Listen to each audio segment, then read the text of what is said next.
Join us and help us continue to support the many talented people of our community. Learn how to get your business highlighted on Lacrosse Local. Go to lacrosselocal.com and click on Advertise. Prevention is the key to a healthy life. That's why Gunderson Health encourages you to learn about vaccines and how they can help you and your loved ones stay healthy.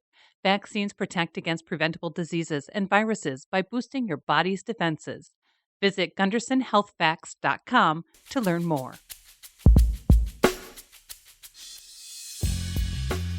We chatted with Mary Kate Wesling way back in episode 103. Now speaking as the Associate Artistic Director, we learned about the Lacrosse Community Theater's spring and summer season, from the Broadway hits to the groundbreaking Black Box Theater series. You can find more conversations, food reviews, live music, weekend picks, and events on our website, lacrosselocal.com. I'm Amy. And I'm Brent. And this is Lacrosse Local. So we chatted with you, I believe, way back on episode 103. I believe you also, there's been a lot going on since then, but you've also taken a different position within the Lacrosse Community Theater, correct? I have, yeah. I am now the Associate Artistic Director for Lacrosse Community Theater. And I also still run all the box office operations, but I am taking a much more active hand in the productions and being a part of the teams and making sure everyone has what they need and, just kind of being a presence in every single production, which is really cool. That's not a relatively new sort of happening. Is that something that you've always been on that path for that role, kind of getting a little bit more involved, or? Yeah, absolutely. It's always been a goal of mine to kind of move upward. And once I started directing shows at LCT, It just kind of seemed like the correct path to go towards. We'd love to kind of check in with you guys, when you got a new season kind of announced here. Yeah. Been following along all year. Can you give us a rundown of the spring summer season? It seems kind of exciting. It is exciting. We've got a ton of shows that are coming up here. So we are going to be having The Diary of Anne Frank, which performs the last 2 weekends in March 24th through April 2nd. And we're super excited about that because we are currently working in tandem with the synagogue in La Crosse to make sure that the show is done from a place of respect and a place of authenticity, and making sure that we are providing educational components for the cast throughout the entire process. So we're super excited about that. We also have coming up in April a show called Five Lesbians Eating a Quiche, and that will be in our Black Box series, which is the LGBTQ Voices series. So of course that play and comedy fits in really well with that series itself. In May, we have Rent, which is an LCT premiere. We've never done that musical before. And it seems to be our community is very excited about the fact that we're doing it. We had almost 60 people audition for the show, and already our ticket sales have been through the roof for the production. So we're super excited. So for Rent, that seems to be one of the shows that someone would mention if they just said, mention one Broadway musical. Is that a big undertaking for you guys? I mean, you guys do amazing work anyways, but is this something that you got to up your game a little bit when you're doing something like that, or is it easy for you? It's kind of both, actually.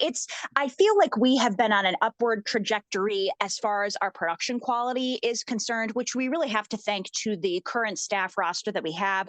Seth Kieser, who is the artistic director of LCT, will be directing it, and he always has such high standards as far as quality of production. We have Nate Molman, our technical director, who is designing it, and his designs are always incredible. We've got Eric Vose, who's our interim director, who is doing the lighting design for it. So really, for a show like this that we know is so new to LCT and we know our community is very excited about it, it's good to have multiple hands from our full-time staff on it. And I'm super confident we're going to do just incredible work with that production. Great. It also looks like you got a number of kids ones as well. If you want to keep, just kind of throwing them out here. Yeah, absolutely. So once Rent is done, we actually have in June the last show in our Black Box series called Dog Sees God, which rounds out our LGBTQ series in the Black Box. And it's actually about Charlie Brown inspired characters, we have to say, that are in their teens and kind of how they navigate, going through that transition of life, which I'm sure we can all identify with as being kind of a difficult phase in life. Still going And through then it. absolutely. That's good. And then we round out our Broadway series with Legally Blonde, and that will perform in August. So we're super excited about that. This summer, we are actually starting a new format of our summer camp shows. So LCT is working in conjunction with the La Crosse School District and offering 3 different shows. So there's going to be Aristocats Kids, which is for elementary students, Matilda Jr., which is for middle school, and then Legally Blonde, which is for high school. So we're super excited. We think it's going to be a raging success, and we're hoping that the registration just kind of explodes, because we've never really offered this opportunity to do full scale shows for all ages of kids.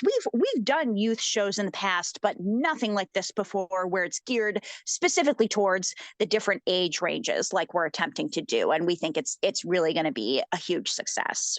Something I've also noticed is, you don't shy away from different topics that are happening. And you referenced in the Diary of Anne Frank about how you provide support, for your cast and why they're going through the process. Why is that important? It's important because we feel it is our duty as a nonprofit, in conjunction with our mission, to provide education, not only to our community members who are in the show, but to our patrons as well. And if we're doing shows with materials that are sensitive, but also have to be done through an accurate lens, we believe providing the most education is going to make us the most successful. And we really have to thank our Director of Education and Outreach, Alex Attardo, for heading up that program and really doing a fantastic job with it. Over this past year or two, and actually year or two, it just seems like you guys have really ramped up in terms of people attending the shows, but just in the content you're putting out. Have you seen that kind of progressing? Are people showing up? Is it easy to get tickets? People can always pick up tickets, or like basically what it just seems like there's a lot of energy going on down there. Oh yeah, absolutely. I would say it's somewhat of a revival. I think people are so happy to be able to go out and do things after COVID and pretty much 2 to 3 years where everyone had to be super cautious. And obviously COVID is still a thing, but we feel that people are so excited to be able to get out of the house, have things to do, and we want to provide that place for them to go things. We've definitely seen an uptick of tickets, especially because we've started offering rush pricing. So rush pricing is at the door. It's $20 and that's it. No change, no sales tax. It's just the $20 ticket price. Unfortunately, though, for the shows that are selling really well, the seats aren't always guaranteed. So if we have a show that's like selling, like gangbusters, we like to try and make sure like, hey, rush tickets aren't always going to be a thing. You might want to buy ahead of time. But for those people who want to just kind of roll the dice and be able to walk up at the door, that's always an option, which is cool for us to have.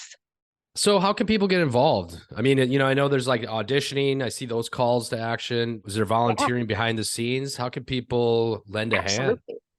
Yeah, we have several different areas because we know not everybody is necessarily interested in being a performer. We have opportunities for people to usher productions, and that means you get to see the show for free. We have set building volunteers who come in and help our technical director and our assistant technical director, Lex Violet, build the sets. We have costume shop volunteers who come in and help our costume shop manager, Teresa Smeyrud, build all the costumes for the shows. We, always love to have new people in for our kids programs, helping out with kids and things like that. So there's many different avenues. If you're thinking, I'm not a performer, I don't think there's anything I can do, we can always find something for you to do. The other thing too is backstage crew. We've definitely seen an interest in that kind of since COVID has happened. More and more people are looking to get involved, but they're not necessarily wanting to be front and center. So been out backstage and they're loving it. They're getting a new experience and we get new people in the building. As I have said before, LCT loves a newbie. We love having people who have never done anything in theater before. We take them and we run with them and we love it.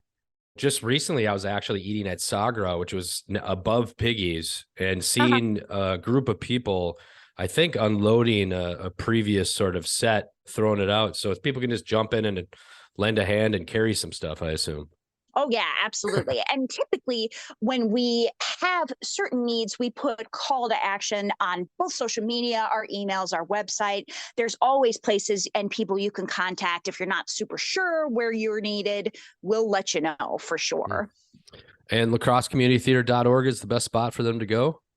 Yeah, it's actually lacrossetheater.org. That's where all of our information is, right on the front page. There's news that we update with just like articles of different things that are happening in the building. All of our show pages are there, how to get involved as a volunteer, but also how to get involved as a monetarily supporter of LCT. So, we're trying to, continue to make an effort to not only get bodies in the door, but to make sure that our donors continue to come through the door and that we get new donors as well for LCT. Lacrosse Local Podcast is a production of River Travel Media. Do you have an interview idea you'd like to share with us? Message us on Facebook at Lacrosse Local. Find out more about us at lacrosselocal.com. And you can subscribe to the Lacrosse Local Podcast on your favorite podcast app. If you like us, rate us 5 stars. We appreciate it.